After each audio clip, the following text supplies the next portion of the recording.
Sherlock Holmes and the Case of the Guest Who Signed a Dead Man's Name, a wholly original mystery, narrated in the manner of Dr. John H. Watson. Chapter 1. The Register at the Corinthian. It was in the November of a particularly bitter year that I first heard the name Fenwick spoken in the sitting room at Baker Street, though I confess that at the time it meant nothing to me beyond the vague recollection of a drowning reported in the papers some months before. The fog that autumn had settled over London with unusual persistence, rolling up from the river in the evenings like some slow grey tide that never quite receded, and it was on one such evening, with the lamps barely piercing the murk beyond our windows, that a visitor was announced whose agitation I have rarely seen equalled even among the many distressed clients who have climbed our 17 stairs. I had spent the earlier part of that evening in idle contemplation of the fire, while Holmes, cross-legged upon the hearth-rug in his mouse-coloured dressing-gown, pursued some private chemical inquiry with the single-minded absorption he brought to any occupation, however trivial, that engaged his restless intellect between cases.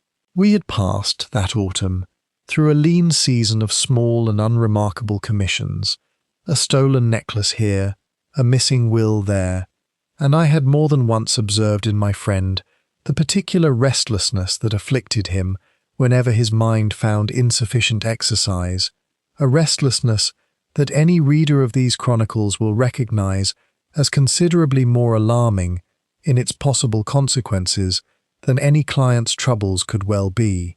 It was, therefore, with a certain private relief, quite apart from any sympathy I felt for our visitor's evident distress, that I heard Mrs. Hudson's step upon the stair, followed by her announcement of a gentleman who would not give his name, but declared his business urgent beyond the ordinary run of urgency. Mr. Josiah Bramwell was a solicitor of the old school, precise in dress, and normally, I should imagine, precise in manner as well. But on this occasion he sat upon the edge of the basket chair, with his hat turning over and over in his hands, as though it were a puzzle he could not solve. "Mr. Holmes," he began, "I have come to you because I do not know whether I am the victim of a monstrous fraud, a case of mistaken identity, or something considerably darker, and I confess I have not slept properly in 3 nights attempting to decide which." Holmes, who had been engaged in some chemical experiment involving a retort and a spirit lamp, did not look up immediately, though I had come to recognize that this apparent inattention concealed a mind already at work. "Pray begin at the beginning, Mr. Bramwell, and omit nothing on the grounds that it seems trivial. It is precisely the trivial matters that so often prove decisive. Very well. You will perhaps recall, or perhaps not, for it received only modest notice in the press, that in June of this year a Mr. Charles Aldous Fenwick, senior partner in the private banking house of Fenwick and Grey, was lost from a small boat on the Thames near Richmond. He had been rowing alone in the evening, as was his habit, and the boat was later found overturned some distance downstream. His body was never recovered, the coroner having concluded, after the usual period, that he must be presumed drowned, the currents in that stretch being treacherous, and the season one of flooding. "I recall something of it," said Holmes. "Continue." "As his solicitor, I have spent these last months in the tedious but necessary business of settling his estate. A large one, Mr. Holmes, for Fenwick was a wealthy man, and his sole heir is his nephew, Mr. Edmund Fenwick Carr, a young gentleman of not entirely settled habits, if I am to be candid. The law requires, absent a body, a certain period and a certain process before death may be formally presumed and the estate released. We had, at last, secured the necessary order, and probate was to be granted within the fortnight. And then, Bramwell's hands stilled upon his hat, and then, Mr. Holmes, 3 nights ago, a guest arrived at the Corinthian Hotel in the Strand at a little past 9 in the evening, took a small room for the night, and signed the register, I have seen it with my own eyes, in the name of Charles Aldous Fenwick. I confess that even I, Unfamiliar as I was with the particulars, felt a small chill at this. Holmes had at last set down his retort and turned his chair fully toward our visitor. "The signature," he said. "You are certain it was his hand?" "That is the very question that has driven me half distracted, Mr. Holmes. It resembles his hand. It resembles it closely. And yet I have handled 100 documents bearing Charles Fenwick's genuine signature, and something in this one is not quite right, though I could not for the life of me tell you what." "And the gentleman himself, did any at the hotel see his face clearly?" "That is the strangest part of all. He wore his collar high and his hat low, complained of a chill, and kept to his room. He was gone before the chambermaid came at 7 the next morning, the bed scarcely disturbed, and he had paid his account the previous night in fresh banknotes, tipping the boots generously to ask no questions. No one at the Corinthian can describe his face with any confidence at all." Holmes rose and reached for his pipe, a sure sign that his interest was now thoroughly engaged. "Mr. Bramwell, you have brought me a case with the rarest of qualities, a plain fact that admits of no plain explanation. A dead man does not sign hotel registers. Either your Mr. Fenwick is not so dead as the coroner supposed, or some other hand has taken up his name for purposes we cannot yet guess. I think, Watson, that we had better see this register for ourselves before the ink has any further opportunity to fade from memory, if not from paper." Chapter 2. A Solicitor's Troubled Visit. We did not go at once to the Corinthian, for Holmes, to my mild surprise, professed himself more interested for the moment in the character of the dead man than in the scene of his apparent resurrection. "A hotel register," said he, once Bramwell had gone, drawing his dressing gown about him and settling into his chair with the air of a man embarking on a lecture, "will tell us a great deal about the manner of the deception, but very little about its purpose. For that, Watson, we require the man himself, or rather, the shape of the man, as it existed in the minds of those who knew him best. Every deception is built upon a foundation of truth, and it is the foundation, not the ornament, that interests me." "You suspect the nephew?" I ventured, for it seemed to me the obvious direction. "I suspect no one yet, and you would do well to cultivate the same discipline. I observe merely that Mr. Edmund Fenwick Carr stands to inherit a fortune that the reappearance of his uncle, genuine or counterfeit, would place instantly beyond his reach, or at the very least postpone it by months." Before we continue, a quick message for every mystery lover. If you're enjoying this story, you'll love the Baker Street Library, my collection of exclusive detective mystery ebooks available only in ebook format. Download instantly and enjoy your next investigation anytime. You'll find the link in the description, the pinned comment, and the channel description. Now, let's get back to the mystery. Perhaps years, while the courts untangled the confusion. That is a fact, not a conclusion. Facts I collect gladly. Conclusions I reserve until I have collected enough of the former to make the latter safe. You will forgive me, Watson, if I decline for the present to visit either the hotel or the river. I have found, over the years, that the eager pursuit of a physical clue, undertaken before the mind has properly furnished itself with the character of those concerned, leads more often to confusion than to clarity. A footprint tells us a man stood somewhere. It does not tell us why, and the why, in a case of this sort, is the whole of the matter. He was as good as his word, and over the following 2 days undertook a series of inquiries that seemed to me, at the time, almost perversely indirect. He called upon the editor of a financial newspaper to discuss, of all things, the recent performance of shares in private banking houses. He spent an afternoon at the Reading Room of the British Museum, from which he returned with a small and, to me, unaccountable satisfaction, and he sent a telegram to a correspondent in Richmond, the reply to which he read twice before folding it away in his notebook without comment. You are wondering, Watson, why a man occupies himself with newspapers and museum records when a hotel register lies waiting to be examined, Holmes remarked, on the second evening, catching my expression as I glanced up from the book I had been pretending to read. I have been reading, my dear fellow, the whole history of private banking houses that have failed or nearly failed these past 20 years, and I find the pattern a remarkably consistent one. Confidence, once shaken, does not return by degrees, as a wound heals. It either holds entire or it collapses all at once, like a dam giving way. I have been forming, in short, some notion of how great a strain the firm of Fenwick and Grey might presently be under, and whether that strain could furnish a motive sufficient to explain so curious an imposture as a dead man's signature in a hotel register. And have you formed such a notion? I have formed the beginnings of one, though I shall not trouble you with half-baked conjecture when the facts themselves are so nearly within our reach. Patience, Watson. I have observed that the criminal who moves in haste generally leaves the clearest trail, and I have no wish to move in haste, merely because a solicitor's nerves, however understandably shaken, would have me do so.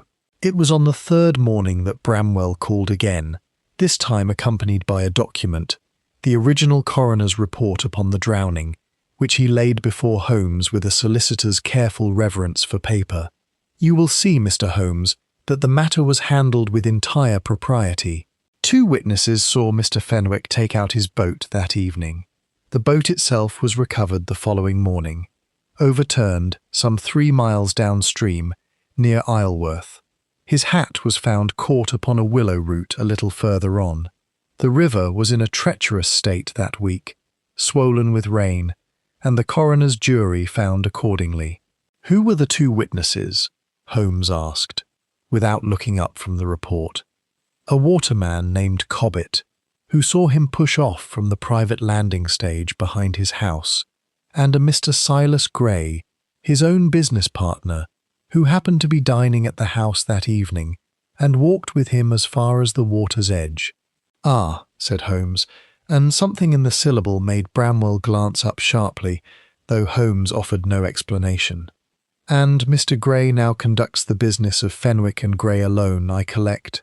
He does. A most capable man, by all accounts, and it is entirely to his credit that the firm has weathered its senior partner's death without apparent difficulty. No small feat in banking circles, where confidence is everything, and rumour can undo in an afternoon what has taken decades to build. Precisely so, murmured Holmes, in a tone I could not quite read. Mr. Bramwell, I think we are now ready to visit the Corinthian Hotel, and I should like, if it can be arranged without exciting comment, to see also the private landing stage, from which Mr. Fenwick took his final, fatal, or was it merely apparent, voyage upon the river. Bramwell hesitated at the door, his hat once more turning slowly in his hands. There is one further matter, Mr. Holmes, which I had almost forgotten in the confusion of these last days, though I do not know that it signifies anything at all. Mr. Fenwick, in the months before his death, had begun quietly to review certain of the trust accounts under the firm's management, a private audit, as it were, undertaken without Mr. Grey's knowledge, or so I understood at the time, for he mentioned it to me only once, in the strictest confidence, remarking that a banker who trusts too readily in the honesty of his own partner is no better than a fool who leaves his strong-box unlocked among friends. Did he complete this audit? I cannot say. He gave me no further report of it, and I did not press the matter, supposing it a passing scruple rather than a serious inquiry. I mention it now only because it has troubled me since, in light of all that has happened. You were right to mention it, said Holmes, pausing with his hand upon the door-frame. A man who begins quietly to audit his partner's honesty is a man who has already begun, if only half-consciously, to suspect it. We shall bear this in mind, Mr. Bramwell, and I thank you for the recollection, however tardily it arrives. Trifles of this sort have a way of proving, upon reflection, considerably less trifling than they first appear. Chapter 3. The Signature That Should Not Be. The Corinthian was a hotel of solid, unfashionable respectability, the sort that catered to country solicitors and colonial visitors rather than to the smart set, and its manager, a Mr. Purdy, received us with the anxious courtesy of a man who fears his establishment is about to be mentioned in the newspapers for the wrong reasons.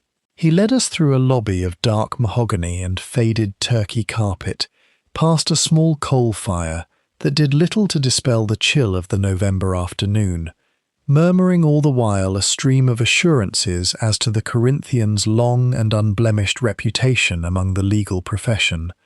Assurances that Holmes received with the polite inattention of a man who has heard such protestations many times before, and attaches to them precisely the weight they deserve. The register lay open upon the desk, and Holmes bent over it for a long moment with his lens, saying nothing, while Purdy hovered, and I attempted, with limited success, to read anything of significance into a line of copperplate script. "Fenwick, C.A.," Holmes read aloud at last. "The hand is fluent, Watson. Observe the confidence of the downstroke, the practised flourish of the capital F. This is not the laborious forgery of an amateur tracing over a model. And yet," he paused, drawing from his coat a folded paper, a genuine letter of Fenwick's, I later learned, procured from Bramwell, and laid it beside the register. "And yet observe the crossing of the T in Fenwick. In the genuine letter, the stroke rises from left to right with a slight upward flick at the finish, the mark of a man who was, if I am not mistaken, left-handed by nature, though trained since childhood to write with his right, a common enough correction in men of his generation, and it leaves always this small, telltale ghost of the natural hand asserting itself. In the register, the crossing is flat, quite ordinary, quite right-handed throughout." "Then it is a forgery," I said. "It is a forgery of unusual skill, made by someone who had studied Fenwick's hand closely enough to reproduce its general character, but who did not know, or had forgotten, this one small physical peculiarity. That is a valuable fact, Watson, for it tells us the forger is intimate with Fenwick's business, his letters, his correspondence, but not perhaps so intimate as to have watched him write at length, over years, in the casual manner of a valet or a wife. This was learned from documents, not from the man." Mr. Purdy, who had been listening with the fascinated horror of a man watching a magic trick, explained, now ventured to speak. "Mr. Holmes, might I ask, is the hotel to be implicated in some fraud? I assure you every propriety was observed. The gentleman paid in full, in cash, and gave no trouble beyond a certain reclusiveness, I might call it. You will not be implicated, provided you answer my questions fully," said Holmes. "The banknotes with which he paid, did you retain any of them or record their numbers?" Purdy brightened, evidently relieved to have something useful to offer. "As it happens, Mr. Holmes, our practice with large notes is always to record the numbers in the daybook, against the possibility of a stolen note being passed. I can show you the entries directly." He produced the volume, and Holmes copied down a short series of figures with evident satisfaction, though he vouchsafed no explanation of their significance beyond a single remark, delivered half to himself. "Notes of this denomination are not printed by the thousand, Watson, and a bank which issues them keeps its own record of where they go. We may yet trace this gentleman's silver, or rather his paper, to its source." We spoke next with the chambermaid and the night porter, but gleaned little beyond confirmation of what Bramwell had already told us. A man of middle height, muffled against the cold, who had kept his room and asked that no one disturb him, and who had vanished before the house was properly astir. The porter recalled one detail only, that the gentleman's boots, left outside the door for polishing as was customary, had shown, upon close inspection the following morning, a fringe of green weed caught in the welt, as though their owner had lately walked upon the margin of some slow and weedy water. "Green weed, you say?" Holmes repeated, drawing the porter a little further from his colleagues by the desk, as though the matter were of no great consequence, and he asked merely from an idle habit of thoroughness. Was it fresh, or had it dried and crumbled, as weed will after some hours out of the water?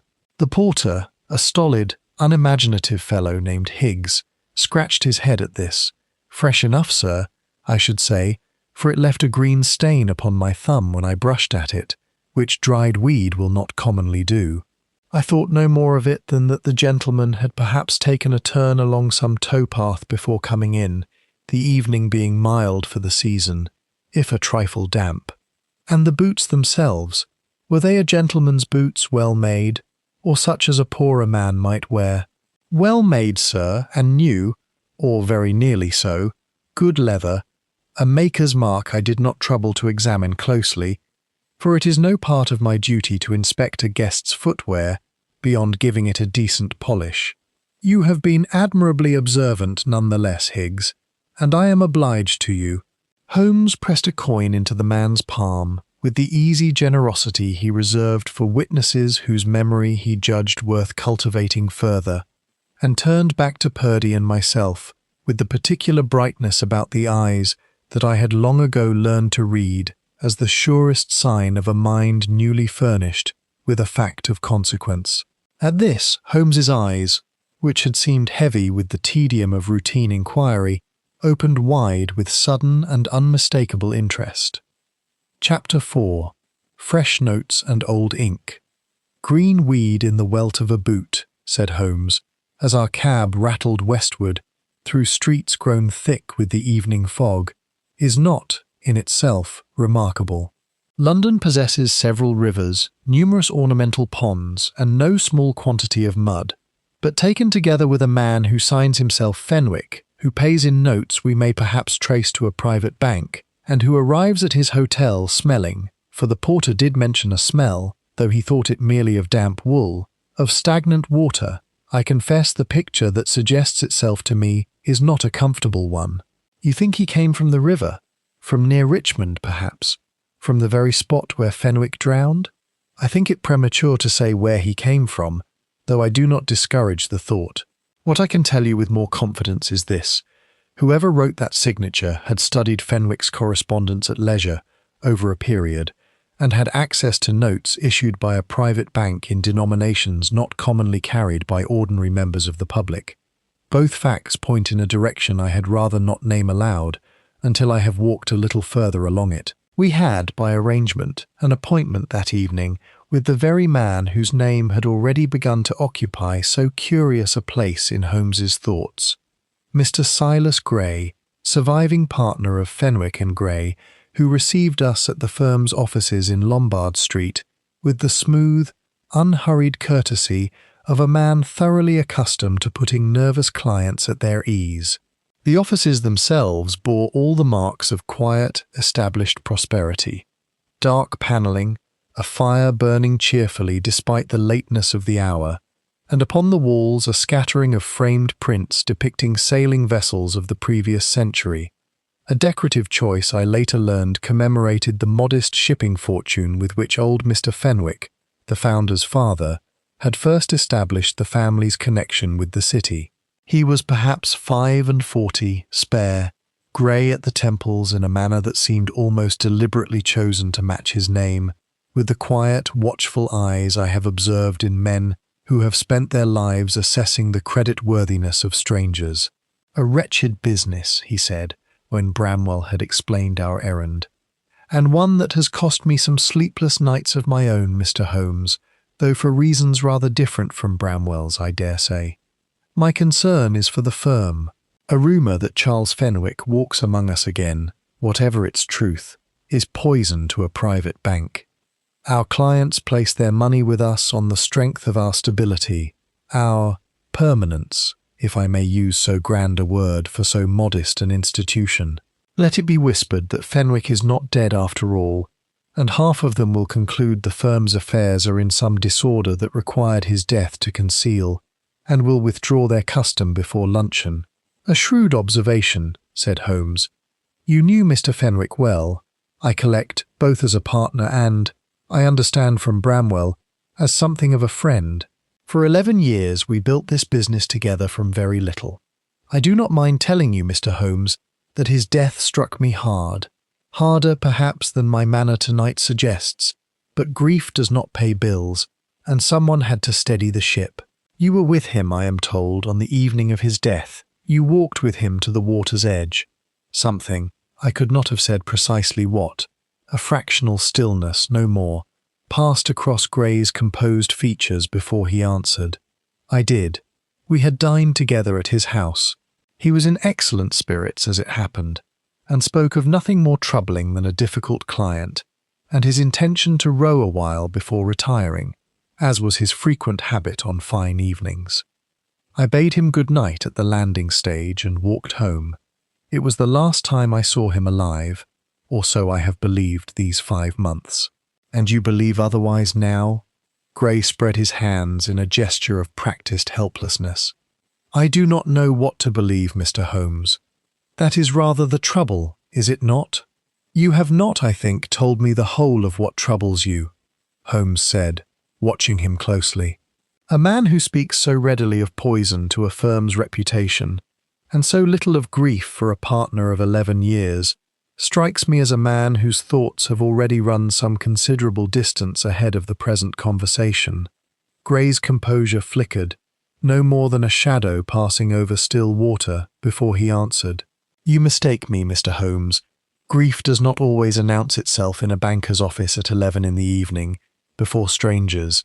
I have grieved Charles Fenwick in my own time and my own fashion, and I do not care to perform that grief for an audience, however distinguished. If that strikes you as coldness, I am sorry for it, but I will not apologize for a manner that has served this firm well through a difficult season. No apology is required, said Holmes mildly. I note facts, Mr. Gray. I do not yet judge them. We took our leave shortly after, and I remarked to Holmes, once we were again in the street, that Gray had struck me as a man entirely master of himself, perhaps too entirely so for a man so recently and violently bereaved. You begin to think as I do, Watson, said Holmes, though I counsel you, as I counsel myself, against too hasty a conclusion. A banker's composure is his stock in trade, cultivated as assiduously as a soldier's courage or a physician's calm before a difficult diagnosis. It would be as unjust to condemn Gray for wearing his training well as to condemn a surgeon for steady hands at the operating table. We require more than manner, however suggestive. We require fact. Chapter 5. The Nephew's Shadow. It was Holmes's practice, in the early stages of an investigation, to gather about him every character touched by the mystery before permitting himself the luxury of a theory, and it was in this spirit that we called, the following afternoon, upon Mr. Edmund Fenwick Carr at his rooms in Jermyn Street, a comfortable but by no means opulent set of chambers, the furnishings of which struck me as a curious mixture of genuine quality and evident recent economy, as though their occupant had lately begun selling off, piece by piece, the better ornaments of a more prosperous establishment. He was younger than I had pictured him from Bramwell's careful, disapproving descriptions, perhaps 26, well-made, fashionably though not extravagantly dressed, with the restless, faintly hunted air of a young man who has lived a little beyond his means and is uncomfortably aware of it. I suppose you have come about my uncle's ghost, he said, before Holmes had scarcely seated himself, with a laugh that did not entirely succeed in sounding careless. Bramwell has been in a positive fever about it. I confess I find the whole business more embarrassing than alarming, as though the old man could not even manage to stay drowned without inconveniencing everyone. You do not, then, believe your uncle is alive? I believe someone has played an extremely tasteless joke, Mr. Holmes, at the worst possible moment, for me at any rate. Another 6 weeks, and the estate would have been settled beyond any such nonsense mattering a straw. You are frank about your interest in the timing, Holmes observed. I see no profit in pretending otherwise, when you would discover it for yourself within the hour regardless. Yes, Mr. Holmes, I need that money, and I need it rather more promptly than fashionable circles generally require of a man in my position, if you take my meaning. I have creditors who have shown remarkable patience, in the belief that my uncle's fortune would shortly relieve me of the necessity of testing it further. I own that I found this candour almost disarming, and glanced at Holmes to see how he received it, but his expression gave nothing away. "Where were you?" he asked, in the same level tone, "on the night in question?" 3 nights passed between the hours of 8 and midnight. Fenwick Carr's ease deserted him for the first time. That is to say, I was engaged at cards, at a club I need not name to a man in your profession, Mr. Holmes, for its reputation is not of the first respectability. I did not leave until well past midnight, and there were a dozen fellows present who could confirm it, though I own I would rather they were not troubled to do so. They shall be troubled only if necessity requires it. One further question, Mr. Fenwick Carr. Were you aware that the man who signed your uncle's name at the Corinthian Hotel paid his account in banknotes of unusually high denomination, and that the numbers of those notes have been recorded? The young man's face, already pale, took on a distinctly greyer cast. I was not aware of it, no. Should that signify something to me in particular? That, said Holmes, rising and taking up his hat, is a question I hope very shortly to answer, though I suspect, Mr. Fenwick Carr, that the answer will surprise you rather less than it surprises certain other persons presently sleeping more soundly than they perhaps deserve. Before we left, Holmes paused at the door and turned back, as though a further thought had only that moment occurred to him. One matter more, Mr. Fenwick Carr. How did you find your uncle, in his last months, his spirits, his habits, his manner toward his partner? The young man considered this with more genuine feeling than he had yet shown. In excellent spirits generally, though he had grown a shade more careful about money in his last year than I ever remembered him being before, questioning my own expenditures rather more closely than had been his custom, and dropping remarks now and again about the necessity of a man knowing precisely where his fortune stood, and in whose keeping. I took it at the time for the ordinary caution of advancing years. I wonder now whether it meant something more particular.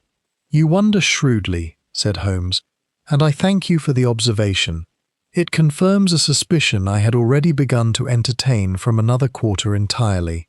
We took our leave, and it was not until we were once more in the street that I ventured to ask Holmes whether he now suspected the nephew of the deception. I suspect him of debt, of imprudence, and of a very natural anxiety regarding his inheritance, said Holmes. I do not yet suspect him of forgery, for the excellent reason that a man who was gambling at cards until past midnight, before a dozen witnesses he seems entirely confident will vouch for him, cannot easily have been signing hotel registers in the Strand at 9 o'clock the same evening, some considerable distance away. Watson, I begin to think our young friend's chief crime is one of appearing suspicious through nothing more sinister than his own bad luck at whist. Chapter 6. Whispers at Fenwick and Grey. Holmes spent the better part of the following morning, a raw, wet morning that kept most sensible Londoners indoors, closeted with a gentleman of his acquaintance at the Bank of England, from whom, as I gathered afterward, he obtained the information he had been seeking regarding the banknotes paid at the Corinthian. This acquaintance, a Mr. Fetteringham, occupied some minor but useful post in the department charged with tracking the circulation of high-denomination notes, and had proved, upon more than one previous occasion in our joint career, a source of information no ordinary detective could hope to command, for the bank's own records, discreetly consulted, will often trace a note's history through half a dozen hands with a precision that no witness's memory could ever equal. He returned to Baker Street a little before noon in a state of suppressed energy that I had long since learned to recognize as the sign of a case approaching its turning point. The notes, Watson, were issued in a packet of 50 to a private customer, some 8 months ago, he announced, flinging himself into his chair and reaching at once for his pipe.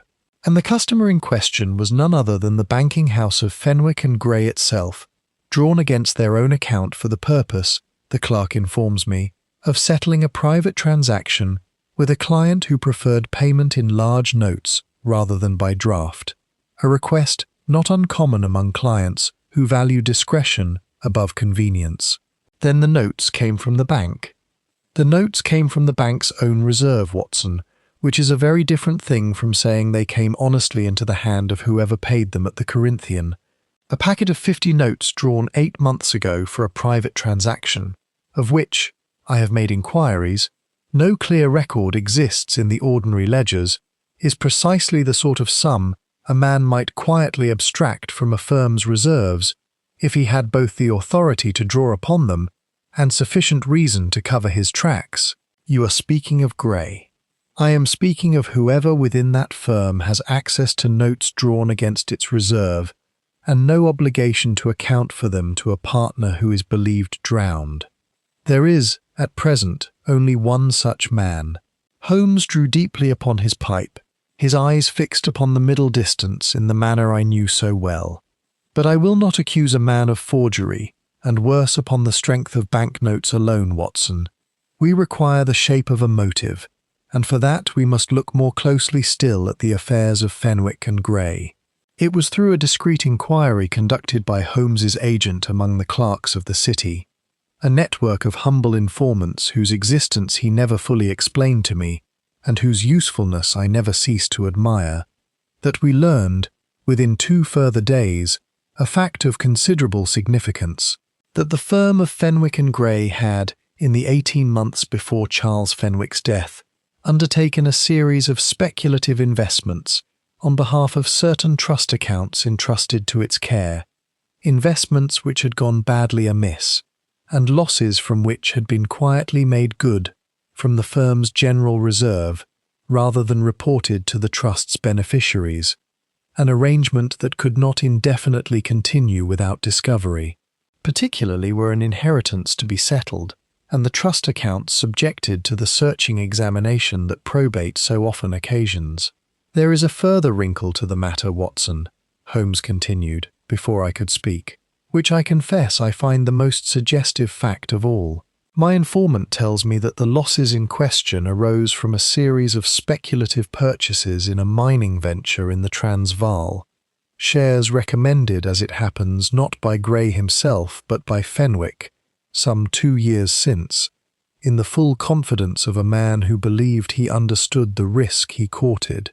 When the venture failed, it was Gray who bore the unhappy task of quietly making good the trust's losses from the firm's reserve, rather than confess to the beneficiaries that their trustee's own partner had steered them into a speculation gone sour.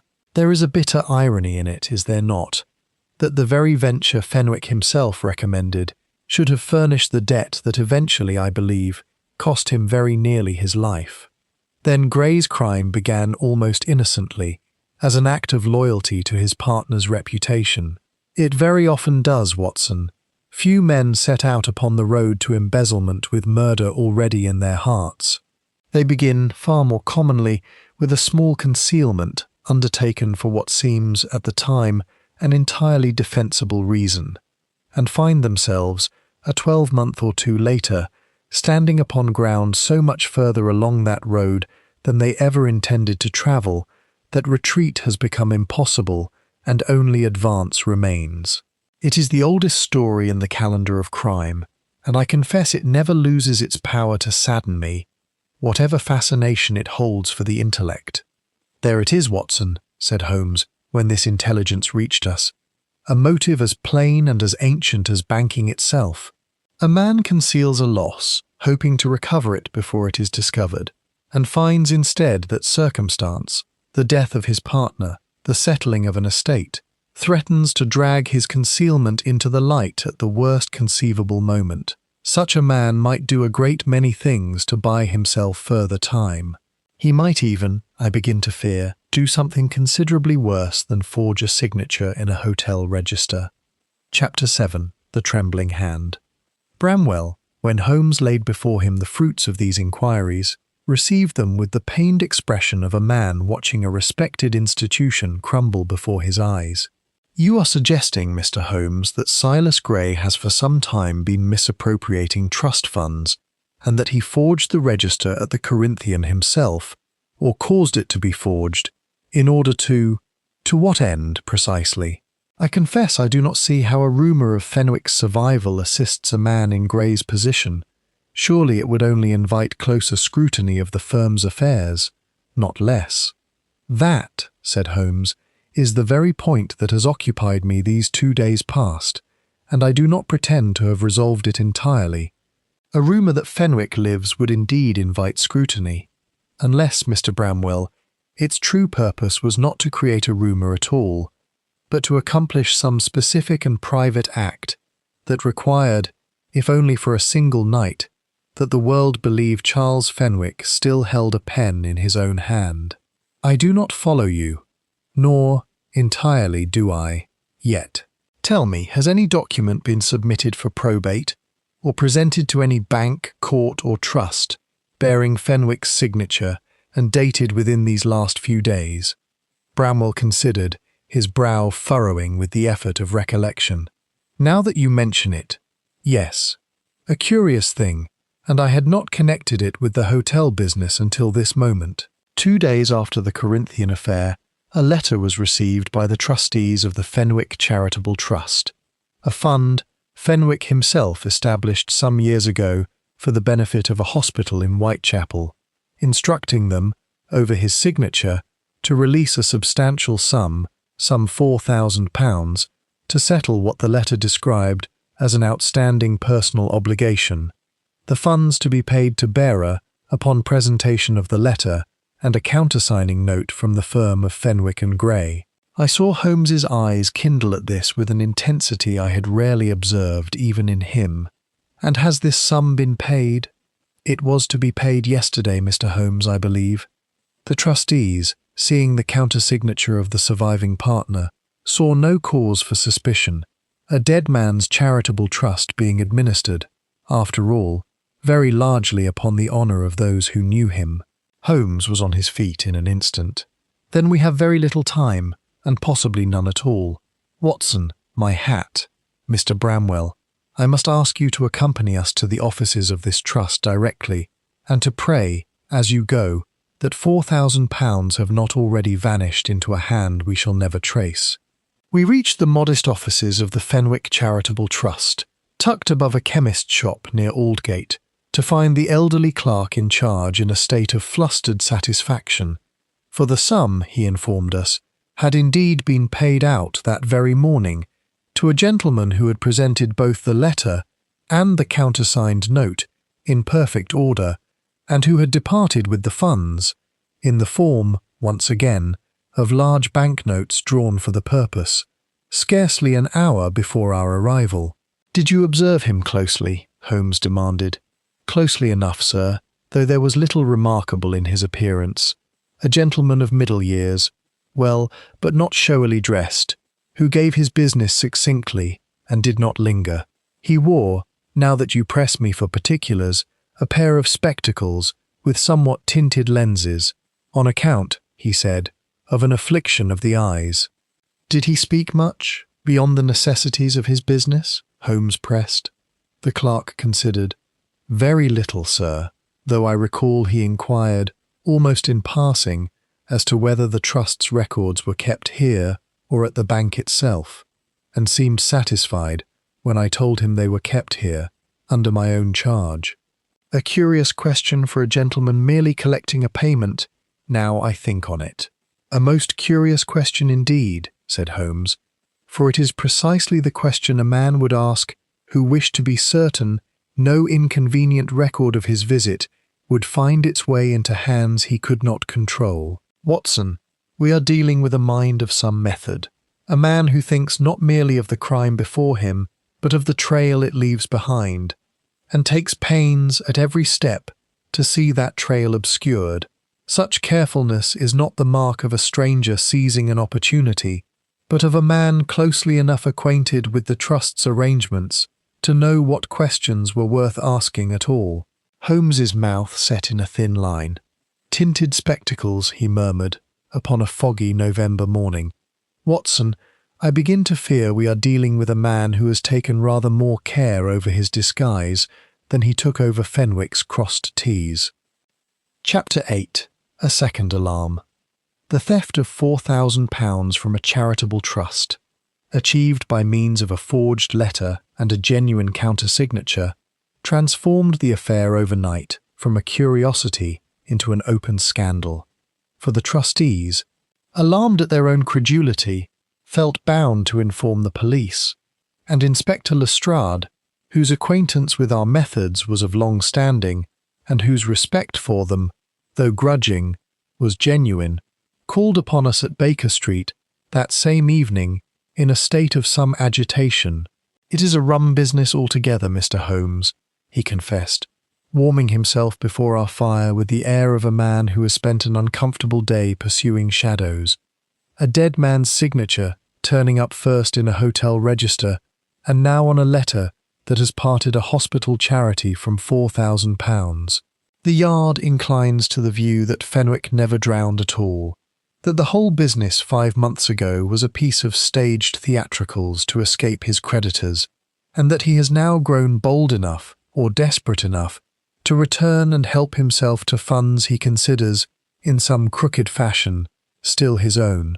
"An ingenious theory," said Holmes, "and one I do not entirely discount, though I incline to think the truth a shade more complicated. Tell me, Lestrade, has your inquiry established anything of the movements of Mr. Silas Gray upon the 2 occasions in question, the night of the hotel register and the morning the trust funds were collected?" Lestrade consulted his notebook with the air of a man producing a trump card. "As it happens, Mr. Holmes, Gray has an answer for both. On the night of the Corinthian business, he dined at his club and was seen there by 6 members until past 11, and on the morning the trust money was paid out, he was engaged in a meeting with 2 clients at his own offices in Lombard Street from 10 until noon, a meeting confirmed by both clients independently." "Both facts entirely consistent," said Holmes, "with a man who wished very particularly to be seen elsewhere at the precise hours his name, or rather his partner's name, was being put to use in quarters he could not openly acknowledge visiting." "You suspect him still, then, despite his alibis?" "I suspect a great many things, Lestrade, but I have learned to distrust an alibi that arrives, as it were, pre-polished. A man who can produce, within the hour, 6 witnesses to his presence at his club, on a particular evening 5 days past, is either singularly blessed with an orderly memory, or has taken some pains to ensure the fact was noticed and would be remembered." Holmes rose and paced twice before the fire. "There is, moreover, a further consideration that troubles me more than any alibi. A forger clever enough to reproduce Fenwick's general hand, yet careless enough to miss the crossed T, is not, I think, the same hand that composed and executed a scheme sufficiently intricate to part a charity of £4,000 through a forged letter and a legitimate countersignature. That second act required not merely a forger, but a partner within the trust's own confidence, someone who knew its procedures, its habitual honour system, its willingness to act upon a signature without further inquiry." Lestrade frowned, turning this over with the visible effort of a practical man confronting an idea more subtle than his ordinary trade required. "You mean an accomplice, Mr. Holmes, some fellow paid to play a part, while the true villain kept himself safely elsewhere, alibi in hand?" "I mean precisely that, Lestrade, and I think it a hypothesis that fits our facts a good deal more comfortably than the theory presently favoured at the Yard. A man clever enough to embezzle from trust accounts over a period of months, without detection, is not a man who suddenly forgets, upon deciding to forge a signature himself, the one small physical habit that would have made his forgery perfect. He is, far more probably, a man who engaged another to do the forging for him, coached as well as he was able from specimen letters, but necessarily ignorant of a detail that only long personal acquaintance with Fenwick's own hand could have supplied. You think there are 2 men in this, Mr. Holmes? I think, Lestrade, that we have been assuming throughout that the man in the hotel and the man at the trust offices are one and the same, merely because both used Fenwick's name. It is time, I believe, that we examined more closely whether that assumption is justified.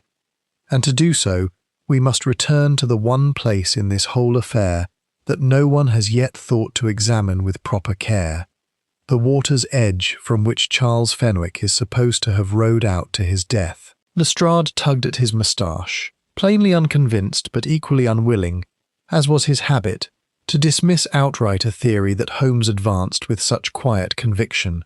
It seems a queer place to look for evidence of a fraud committed in the Strand and in Aldgate, Mr. Holmes, when the drowning itself was settled by a coroner's jury 5 months past, and no new evidence has come to light regarding it. No new evidence has yet been sought regarding it, Lestrade, which is not at all the same thing. A coroner's jury examines what is placed before it, and no more. It does not, as a rule, go looking beneath willow roots for moorings no one thought to mention. I do not say the jury erred in its finding upon the facts as presented. I say only that the facts as presented may not have been the whole of the facts as they existed, and it is a portion of my trade to go looking for the remainder. Well, Mr. Holmes, you have not led me astray yet in matters of this kind, whatever the Yard's official view of your methods, and I am content to see where this river of yours leads us, provided it leads somewhere before the month is out. My superiors grow impatient for an arrest, and a dead man's charity robbed of £4,000 is not a headline that improves with age. Chapter 9. The Bank Begins to Bleed.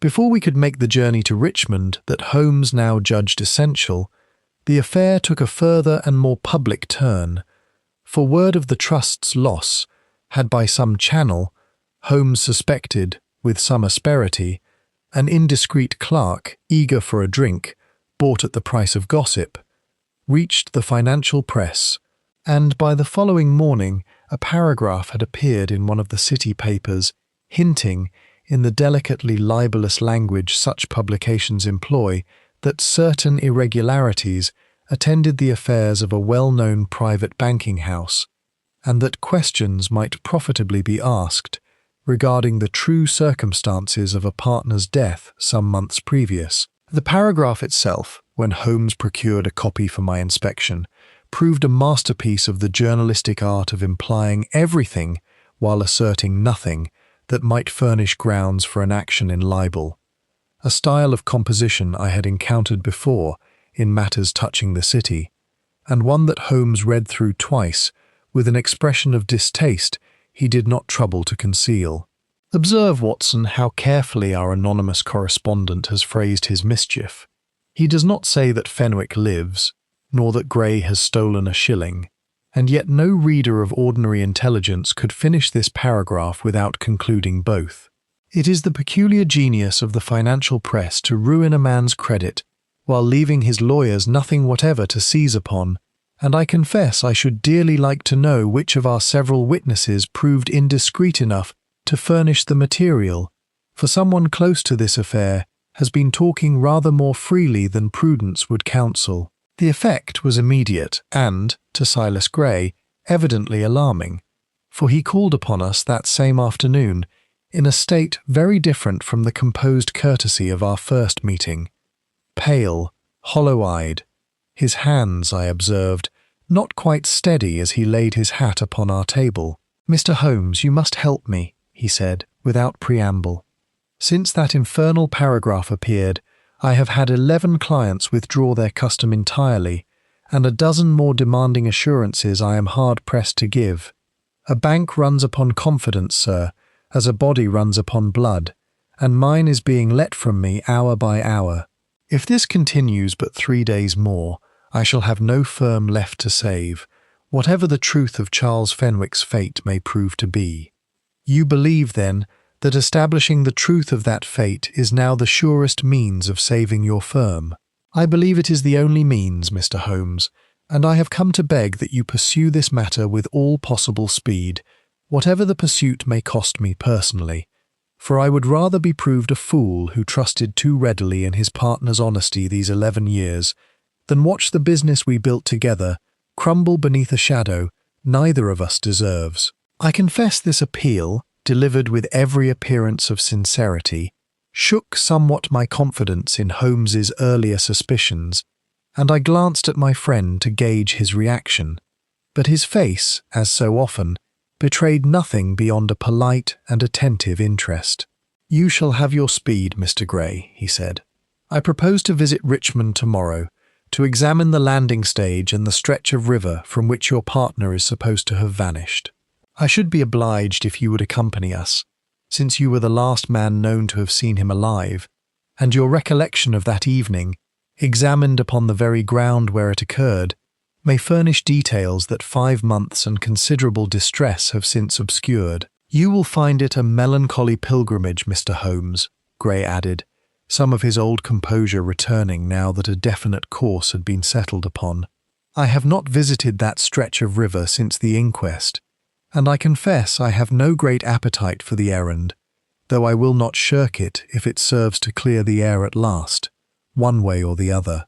It is precisely the clearing of the air that I have in mind, said Holmes with a mildness that concealed, I thought, a very great deal. Gray agreed at once, with every appearance of relief that some positive action was at last to be taken, and it was arranged that we should travel down together the following morning. When he had gone, I turned to Holmes. You seemed almost to doubt him, and yet his distress this afternoon struck me as entirely genuine. It was entirely genuine, Watson. That is precisely what troubles me. A guilty man, cornered as Gray now finds himself, might well display exactly such distress, the ruin of his own scheme being no less painful to contemplate than the ruin of an honest business would be to an honest man. Genuine feeling, my dear fellow, tells us that a man's circumstances have wounded him. It tells us nothing whatever about whether he inflicted those circumstances upon himself. Chapter 10. Holmes grows distant. Our journey to Richmond the following day remains vivid in my memory, chiefly for the change that came over Holmes as we approached the river, a withdrawal into himself so complete that Gray, seated opposite us in the railway carriage, remarked upon it more than once, receiving each time only the briefest of replies. "You are very silent this morning, Mr. Holmes," Gray observed, as the fields beyond Kew gave way to the first villas of Richmond. I had almost hoped for some conversation to shorten the journey, though I own the errand itself is scarcely one that invites cheerful talk. "I find, Mr. Gray, that a case nearing its conclusion is best approached in silence," Holmes replied, without turning from the window, "for the mind does its finest work when the tongue is given no employment to distract it. You must forgive an old investigator his habits." Gray said nothing further upon the matter, though I observed him glance once or twice at Holmes's averted profile with an expression I could not then interpret, though I have since had ample cause to wonder whether it was mere puzzlement or something considerably nearer to dread. The house itself, when at last we reached it, presented a melancholy picture, a handsome Georgian building of mellow red brick, its lawns running down to the water in the manner so beloved of city men who wish to forget, for a few hours each evening, the counting houses that furnished the means to buy such peace, its windows now shuttered, and its gravel walks beginning already to show the first unchecked growth of neglect. The caretaker, an elderly man named Stubbs who had served the family many years, admitted us with the subdued civility of a servant, uncertain whether he yet served anyone at all, and left us to our examination of the grounds without further ceremony, remarking only that he had never cared for the water himself, not since the accident, and kept as far from the jetty as his duties allowed. It was not until we stood upon the private landing stage behind what had been Charles Fenwick's riverside house, a handsome property now shuttered and let to a caretaker pending the settlement of the estate, that Holmes seemed to rouse himself fully, walking the length of the small wooden jetty with his lens in hand, examining the weathered boards, the mooring post, the trailing willows that overhung the water some yards downstream. "You walked with him this far," Holmes said to Gray, "and no further?" "No further. He stepped into the boat, that very boat, or its twin, for I understand a replacement has since been purchased, and pushed off, calling some pleasantry over his shoulder that I no longer perfectly recall. I watched him for a minute or two, rowing easily downstream in the last of the light, and then I turned and walked back to the house to collect my coat, and thence home. The current runs which way here? Downstream, of course, toward Isleworth and the town." Holmes knelt at the very edge of the jetty, examining something in the mud that the falling water level had exposed, then rose and walked some yards along the bank, pausing beneath the willows to part their trailing branches and peer into the gloom beyond.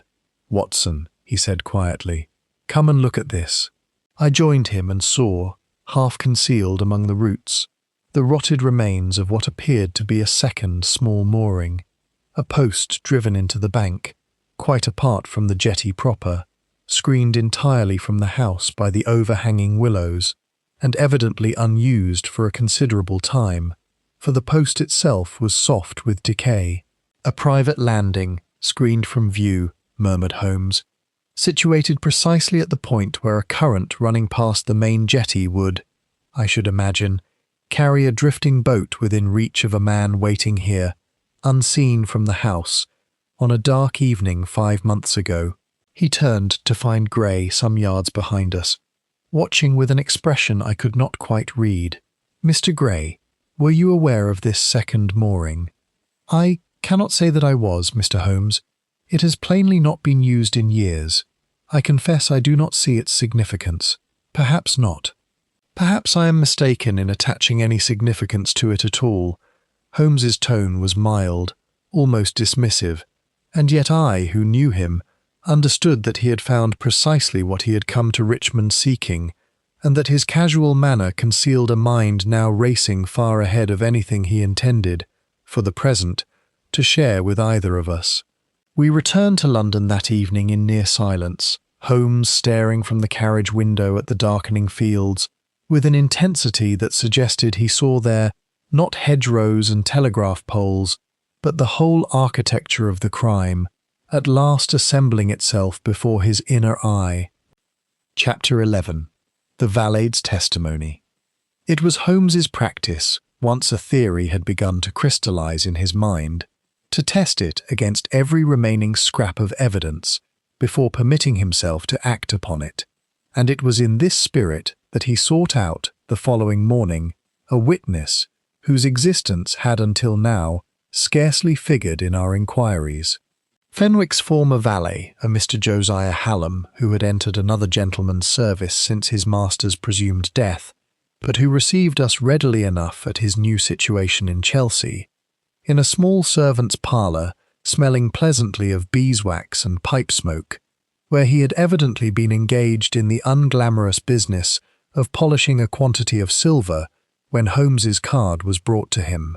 "A kinder master never lived, sir," Hallam said, when Holmes had explained our errand, for all his reputation in the city as a hard man in business. "He was left-handed as a boy, sir. Did you know that? Beaten out of him at school, as was the custom then, but I have seen him, of an evening with his pipe, take up a pen with his left hand from pure habit, before correcting himself, always the same small hesitation, a sort of pause, before the right hand took over." Holmes's eyes met mine for the briefest of instants. "You knew him well, then, in his most private habits." 11 years I served him, sir, man and master. I dressed him, I packed for him. I have watched him write 1,000 letters at that very desk of his. There was no man alive knew his little ways better than I did, save perhaps Mr. Gray in matters of business. Tell me, Hallam, in those 11 years did Mr. Fenwick ever express any anxiety, any fear regarding the conduct of the firm's affairs, any suggestion that all was not entirely well between himself and his partner? Hallam considered this with evident care. "Now that you ask it, sir, I do recall, some 2 months before his death it would have been, an evening when he sat unusually late over his correspondence, and I heard him mutter, more to himself than to me, something to the effect that a man might build a house of cards for years and never know it until the wind changed. I thought little of it at the time. Gentlemen in the city are given to such gloomy remarks when the markets are unkind, and I supposed no more of it. Did he, to your knowledge, ever visit the old, disused mooring below the willows, apart from the main landing stage?" "The old mooring, sir? I had near forgotten it myself. He mentioned it once, laughing, as a spot he and Mr. Gray had used as boys, when they first knew one another. For they were boyhood friends, sir. Did you not know that? Grew up in the same village, the two of them, before ever they thought of banking. This last fact, delivered so casually, seemed to strike Holmes with peculiar force, and he pressed Hallam for some minutes further upon the early friendship of the two partners, learning that they had indeed been companions from childhood, that Gray had been the poorer of the two, that Fenwick's family had in some measure assisted Gray's education, and that the partnership, when it was formed, had been regarded in their native village as a fine instance of loyalty rewarded.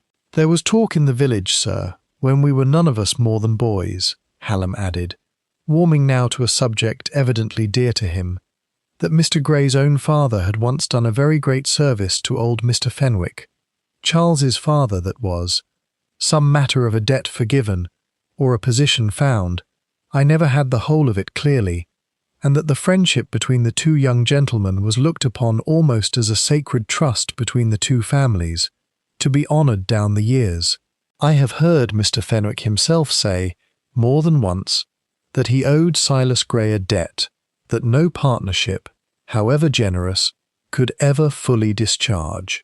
A debt that no partnership could discharge, Holmes repeated slowly, as though weighing the phrase upon some private scale. That is a heavy inheritance for any man to carry into a business relationship, Hallam, heavier perhaps than either of them ever fully reckoned. A debt of gratitude, Holmes murmured as we took our leave, is sometimes a heavier burden than a debt of money, Watson, and heavier debts still have driven gentler men than Silas Gray to darker acts than forgery. I begin to see the shape of this business whole, though one piece yet eludes me.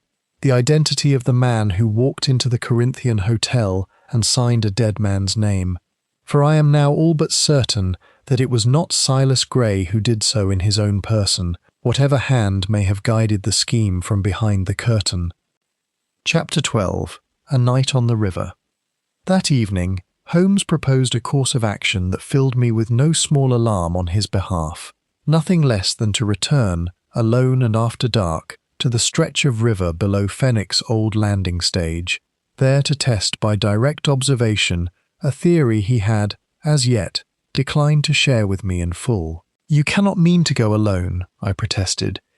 "If your suspicions regarding Gray are correct, the man may prove dangerous, and the hour and place you propose are hardly conducive to summoning assistance. I do not propose to confront anyone tonight, Watson, merely to observe, but your company, I own, would not be unwelcome, provided you bring your revolver and your patience in equal measure, for I anticipate a long and probably a cold vigil for very little immediate reward." We took the last convenient train to Richmond and made our way on foot, by a circuitous route Holmes seemed to have already mapped in his mind, keeping to the darker side of the lanes and skirting the lit windows of the few riverside cottages we passed, until at length we came to a screen of bushes on the bank opposite Fenwick's old house, from which, in the wan light of a rising moon, we could observe both the main jetty and the disused mooring beneath the willows, without ourselves being easily seen. The night was still, with that peculiar hush that falls upon a stretch of river once the last pleasure boats of the season have been laid up, and the only sounds were the small, secretive noises of the water itself, a ripple against a mooring post, the distant creak of some unseen barge shifting at its ropes, sounds that seemed, in the darkness, unaccountably loud.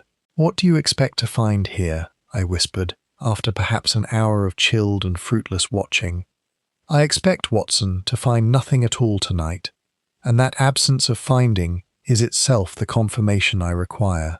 Consider, if my reconstruction of events is correct, this mooring served its purpose once, 5 months ago, and has no further use to the man who employed it, its whole value having lain in its obscurity on a single, carefully chosen evening. I did not come here in expectation of catching our quarry returning to the scene, which is a device more common in sensational fiction than in the practice of actual crime.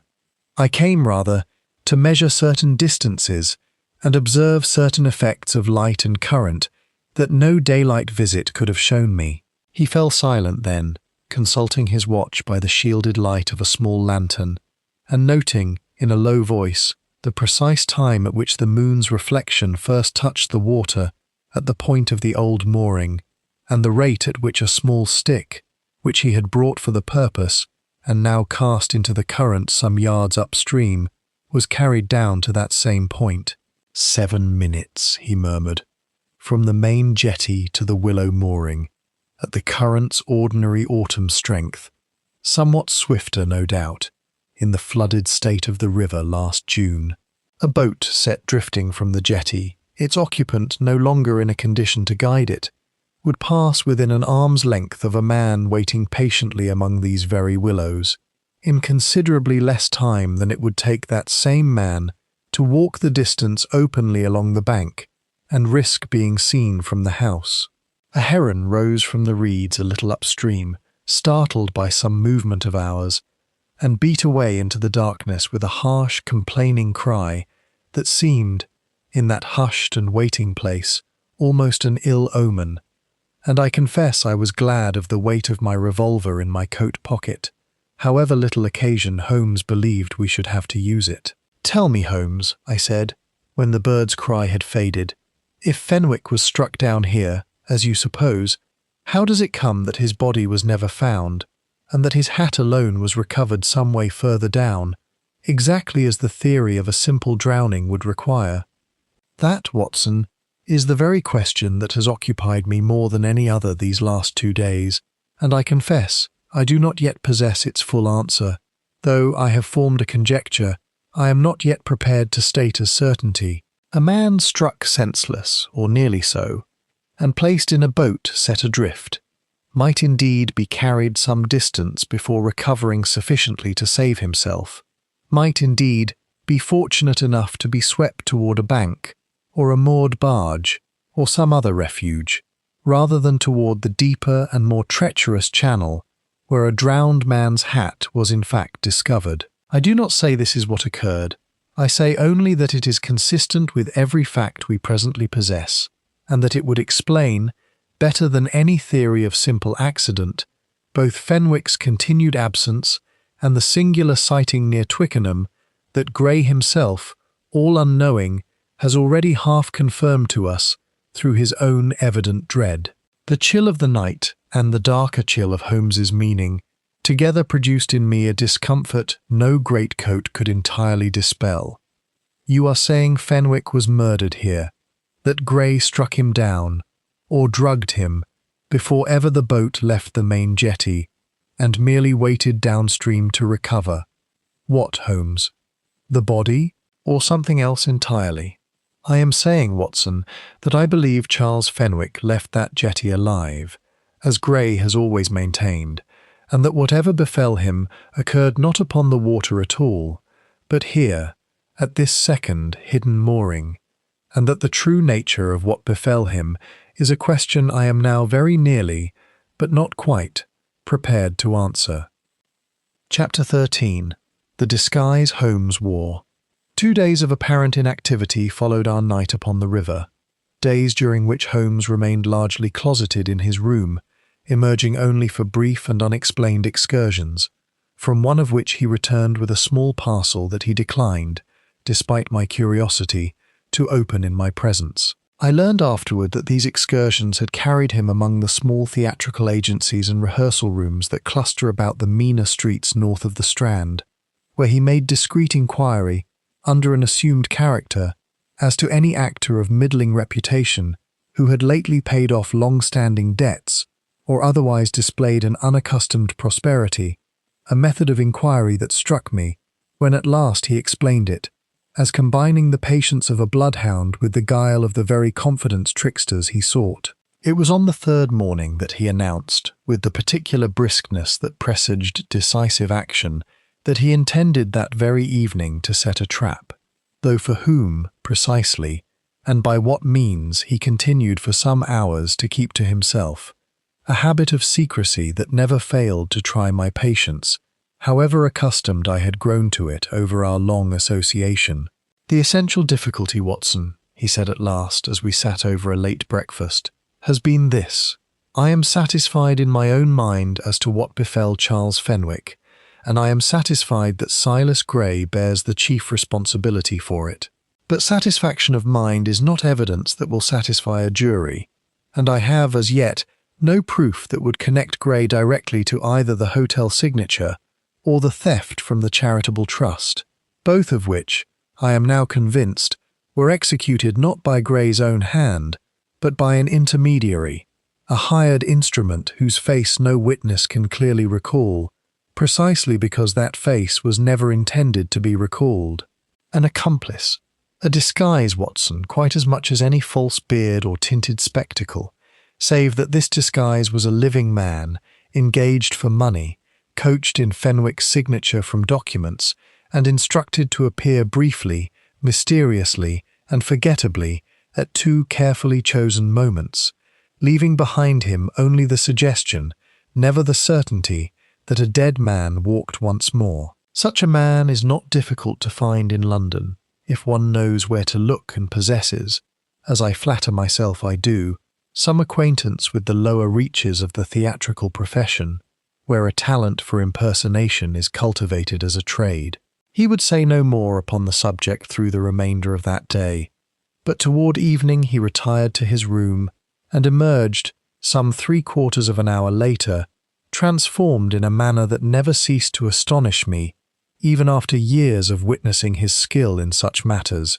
Stooped, grey-whiskered, shabby genteel, the very picture of a small, struggling private inquiry agent, of the sort who haunts the fringes of the legal profession, touting for business among the anxious and the desperate. "I am obliged tonight," he explained, in a voice subtly altered along with his appearance, "to call upon a certain gentleman of the theatrical profession, one Mr. Alfred Denny, who has of late come into money he cannot easily explain to his fellow lodgers, and who I have reason to believe may be persuaded, by a sympathetic fellow professional of dubious reputation, to discuss a recent piece of private employment rather more freely than he would confide it to a uniformed constable or a gentleman of obvious refinement." "You spoke of Twickenham," I said, recalling our conversation of the previous night, "and a fisherman's sighting.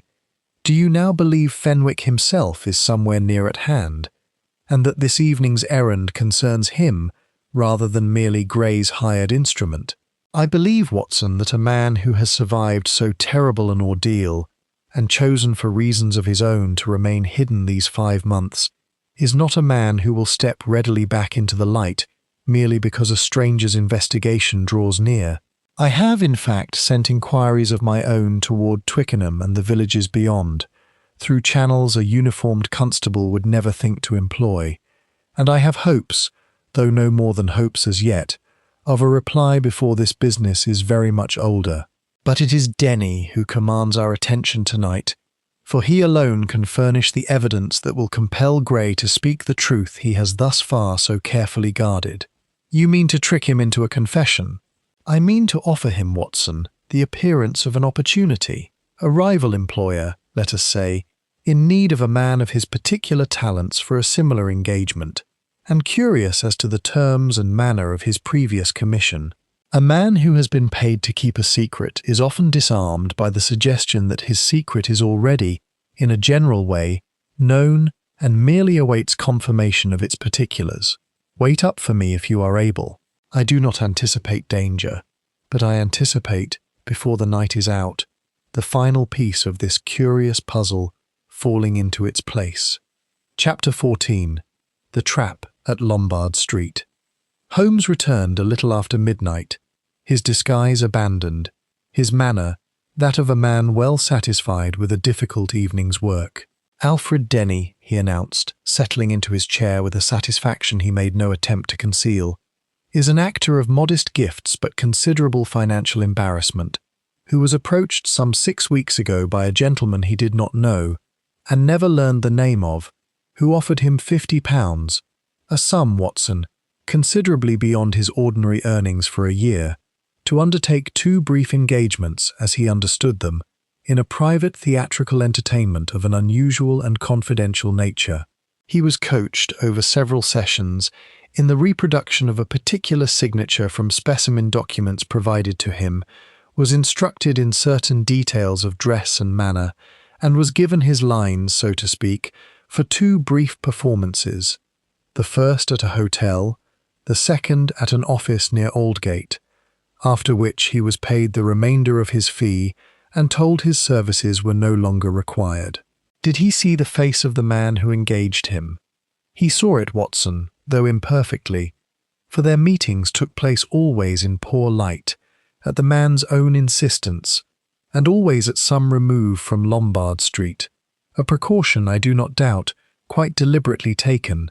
But Denny is, after all, an actor, trained to observe voice, bearing, and gesture where a less practised witness might see only a shadow, and he was able, after some persuasion, to furnish me a description sufficiently particular that I no longer entertain the smallest doubt as to its subject.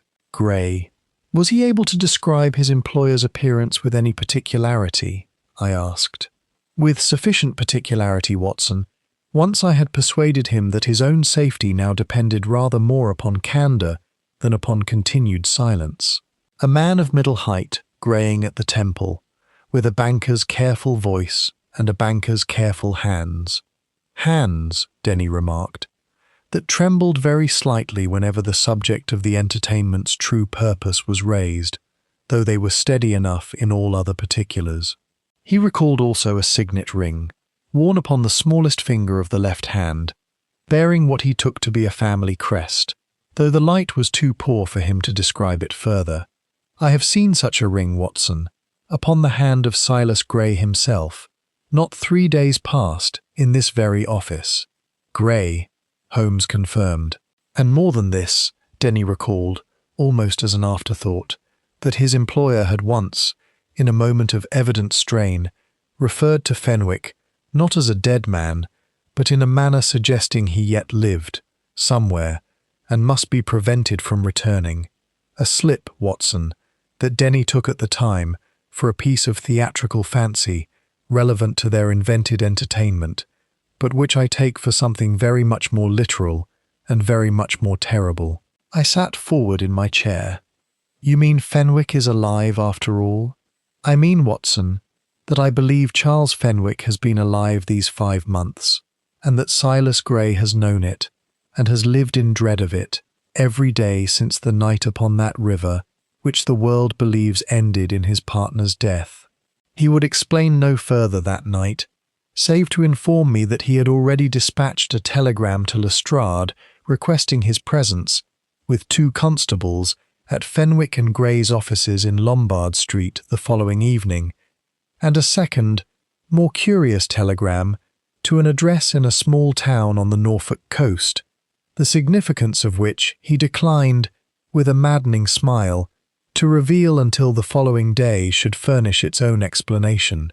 I have set my trap, Watson, he said, as we retired at last, and baited it, I believe, with the one lure to which Silas Grey cannot fail to respond, whatever caution has preserved him thus far.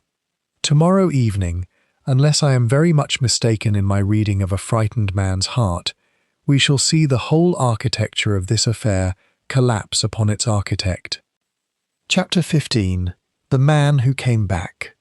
The following evening found us gathered, at Holmes's careful arrangement, in a small anteroom adjoining the principal office of Fenwick and Grey, screened from the room beyond by a heavy curtain, through which we could hear, though not be seen, whatever should transpire.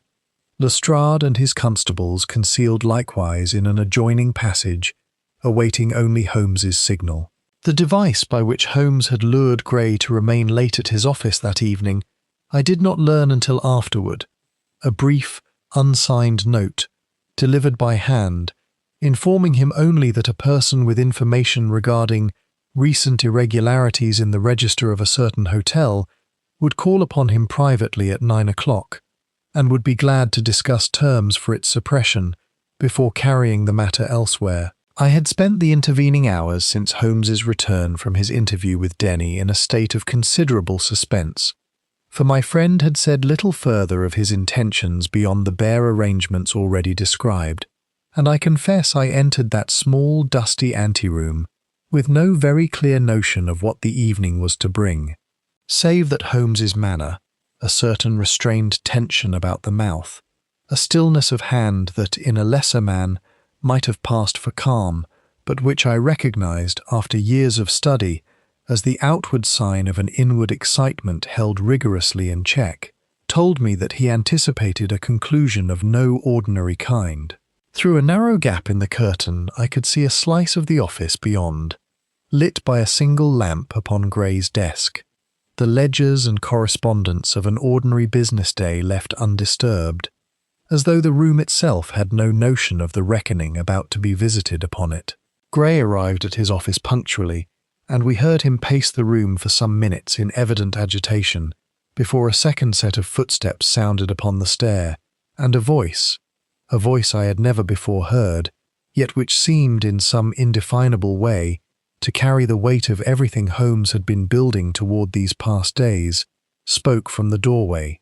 "Hello, Silas," I heard Gray's sharp, indrawn breath, audible even through the curtain, and a long, terrible silence before he found his voice. "Charles, dear God, you are alive." "I am alive, Silas. No thanks to you, though I have wondered these 5 months whether you meant that night upon the river to end as it so very nearly did." The newcomer's tone was quiet, controlled, yet carrying beneath its control something I can only describe as a profound and long-nursed grief. "I have watched, Silas, from a distance you never suspected, the ruin you have made of what we built together, and I have held my silence far longer than I believed myself capable of holding it, for I did not wish to believe what my own eyes and the inquiries of a certain private investigator have now placed beyond all doubt." "I do not know what you mean," Gray said, though his voice had lost every trace of the smooth composure with which he had first received us at these same offices. "Do you not? Then let me be plain, since plainness has cost me a great deal to arrive at. I did not fall from my boat that evening, Silas, whatever tale you and the coroner between you constructed. I was struck down at the old mooring below the willows, where you waited for me in the dark, having persuaded me, over dinner, to take the river a little later than my habit, and a little further downstream than my custom, struck down and left, as you believed, to drown, while you walked home to establish your alibi with a waterman who saw only my empty boat pass by an hour later, precisely as you had calculated it would. This is madness. I did no such thing. I heard you fall, Silas, before ever I felt the blow myself. No, that is not right. Forgive me. My thoughts still tangle themselves when I return to that evening. I heard your step behind me among the willows where no step of yours had any business to be, for you had told me you meant to walk home directly, and something in the wrongness of that sound was the last clear thing I knew before the darkness took me, and the cold water after it, and I do not know, to this hour, how long I drifted before some instinct of the body, deeper than thought, brought my hands to an oar, and my oar to a mud-bank below Isleworth, where a bargeman found me at dawn, more dead than living, and asked no questions of a stranger too dazed to give his own name. You did such a thing, Silas, and I have spent 5 months learning why. Trust funds bled dry to cover speculations that turned to dust, and a partner who was beginning, at last, to ask questions you could not safely answer. I lived, Silas, though barely, and I fled rather than expose you at once, for old friendship's sake and follies, hoping you might yet set matters right without ruin to us both. I see now that hope was wasted. £4,000 from a hospital's charity, Silas. That is beyond forgiveness, whatever debt of gratitude once bound us. Chapter 16. The Weight of Water. There followed, from beyond the curtain, a sound I can only describe as a man's composure breaking apart entire. A low, broken sound that might have been a sob or a laugh, and then Gray's voice, stripped now of every pretense, spilling forth in a rush of confession that I have rarely heard equalled for its mixture of self-justification and genuine anguish. You do not know what it has been, Charles, these 5 months. believing myself a murderer, waking each night certain I heard your step upon the stair, and finding, when the debts I had hidden grew too pressing to conceal further, that your very death, which I had thought to be my salvation, offered instead a means of postponing ruin only a little longer, at a cost I told myself was justified by the desperation of my situation. I never meant murder, Charles, upon my soul I did not. I meant only to delay you, to speak with you alone upon a matter I could not raise before witnesses, and matters went further than I intended in the darkness and my own panic when you did not stir. And having believed me dead by your own hand, you found it a simple further step to use my name for your own profit, once a stray sighting. For I confess, Silas, I was seen once, from a distance, by a fisherman near Twickenham some weeks past, and it was that sighting, reaching you I know not how, that must have driven you at last to this desperate scheme of the hotel and the forged letter, to muddy whatever rumour of my survival might be stirring, by making my supposed return appear a single, isolated, and easily dismissed folly. I did not know what else to do, Gray said, and I have rarely heard such naked despair in a human voice. The rumour terrified me. If you were truly alive and meant to return, I was finished regardless of anything I did. I thought, God forgive me, I thought that if the world saw Fenwick once, briefly, mysteriously, and then no more, it would be dismissed as some tramp's fancy or a confidence trick, and the charitable trust's £4,000, taken under cover of that very confusion, would buy me time enough to make good the trust accounts before probate exposed them. It was at this moment that Holmes, judging the confession sufficiently complete, drew back the curtain and stepped into the room, and I followed close behind him, my hand upon my revolver though I did not draw it, for Gray, at the sight of us, made no move toward flight or violence, but sank instead into the chair behind his own desk, with the collapsed air of a man from whom all further resistance has finally been wrung. The figure who stood facing him, thin, weathered, aged beyond his years by some months of hardship whose particulars I never fully learned, yet unmistakably, once one looked closely, the same Charles Fenwick whose photograph Bramwell had shown us in the earliest days of our inquiry, turned to Holmes with an expression of profound and weary gratitude. "Mr. Holmes, I collect," he said. "I received your telegram in Norfolk 2 days past, and I confess I have never in my life found a summons more difficult to answer, nor more necessary.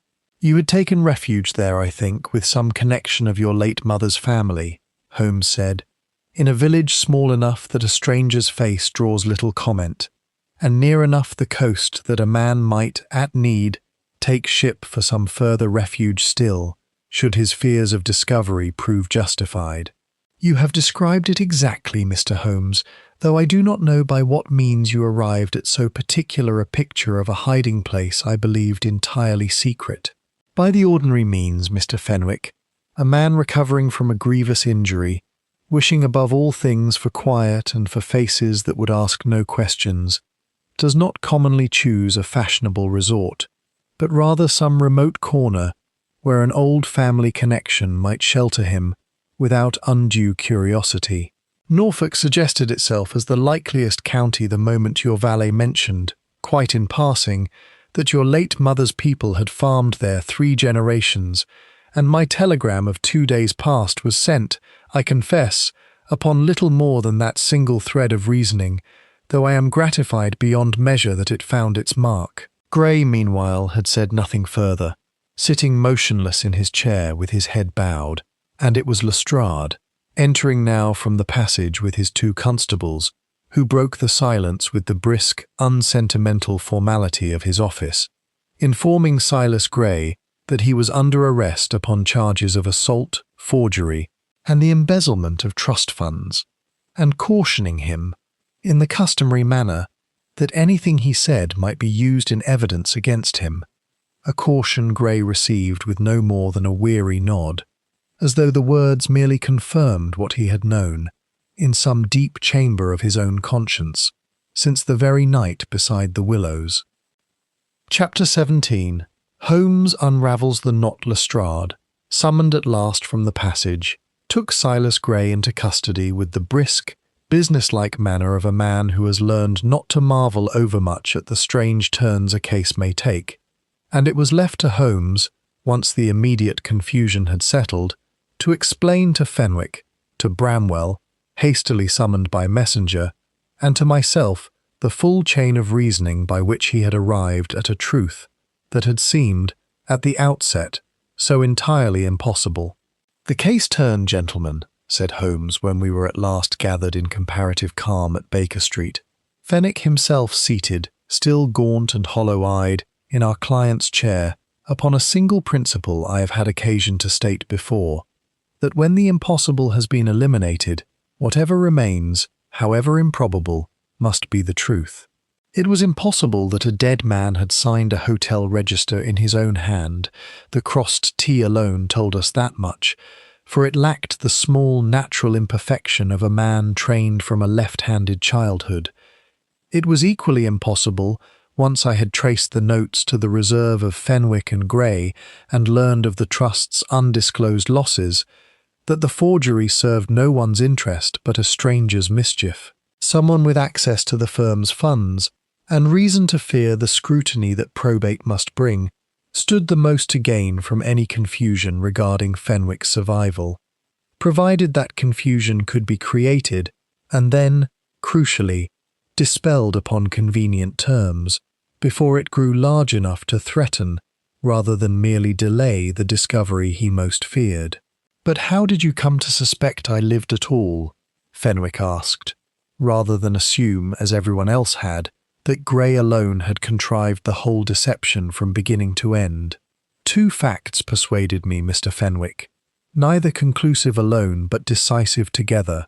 First, the boots left outside the hotel room bore fresh green weed of a kind that grows thickly along certain stretches of the upper river, but is not, in my observation, commonly found near the ornamental waters of London proper, suggesting the wearer had lately walked some riverside path considerably further afield than the Strand. Second, and more tellingly, your own valet informed me, quite without suspecting its significance, that Mr. Gray once referred to you, in a moment of unguarded strain, in a manner suggesting present, rather than past existence, a slip a guilty man makes only when the fiction of a victim's death has become, in his own mind, considerably less certain than he would wish the world to believe. From that moment, I inclined to think it likelier that you yourself had somehow survived the attack at the mooring, and had chosen, for reasons of your own, to remain concealed rather than expose your oldest friend to ruin, a supposition your own account this evening has now confirmed entire.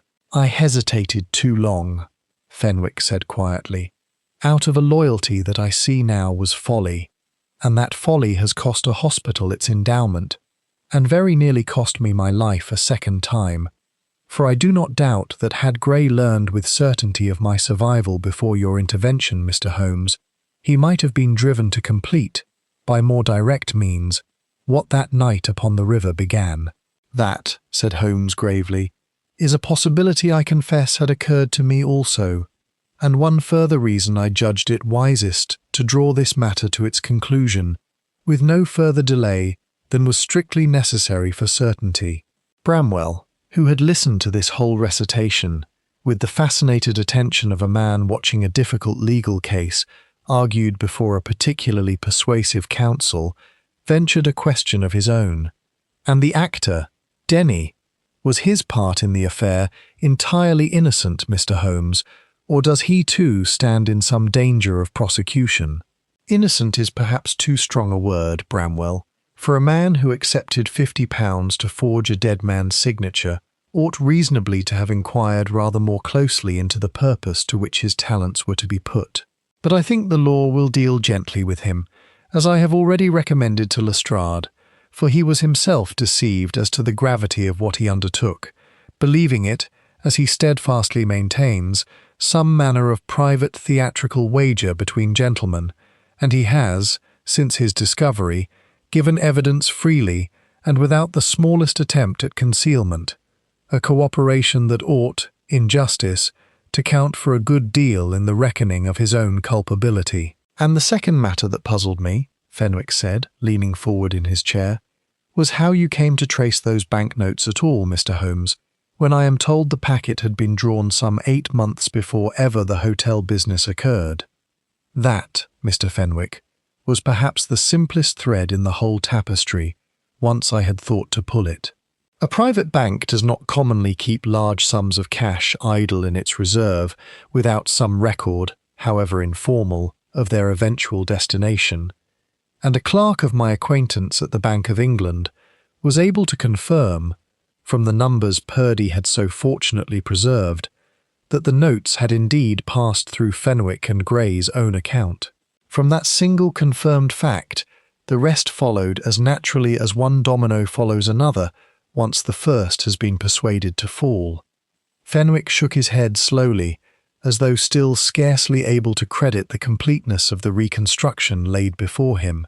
I begin to understand, Mr. Holmes, why Bramwell was so insistent that no one but yourself could be trusted with so delicate and confounding a business. I owe you a debt I scarcely know how to begin repaying. You owe me nothing beyond my fee, Mr. Fenwick, which Bramwell will settle in the ordinary course of things, said Holmes, with the faint, dry humour that so often served him in place of any more sentimental acknowledgment. It is reward enough, in cases of this character, to see a tangled thread drawn straight at last, and a truth restored to a man who had very nearly paid the whole of his life for another's folly. Chapter 18. The Name on the Stone. The aftermath of the affair, as such matters generally do, occupied the courts and the newspapers for some weeks.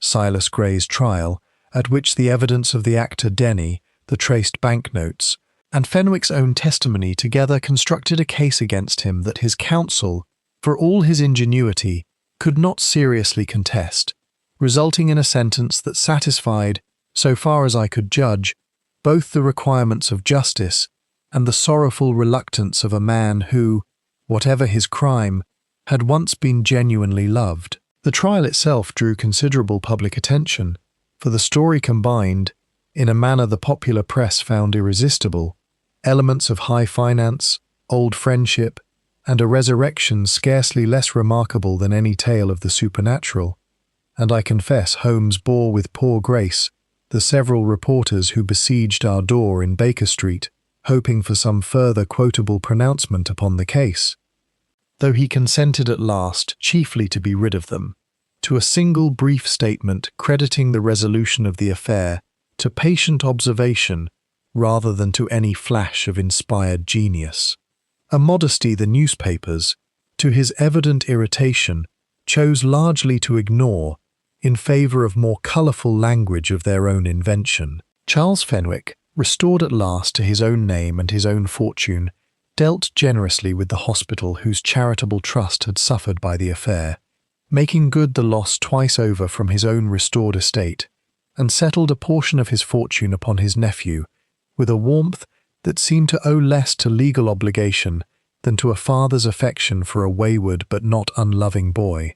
For Edmund Fenwick Carr, whatever his faults, had proved in the end guilty of nothing worse than debt and an unfortunate talent at whist. Silas Gray, for his part, offered no defence at his trial beyond a full and unreserved confession, delivered in a voice so drained of its old assurance that even the hardened reporters of the daily press, I was told, found themselves moved to something approaching pity for a man whose crimes had been so entirely the fruit of desperation, compounding upon desperation, rather than of any deep or native wickedness.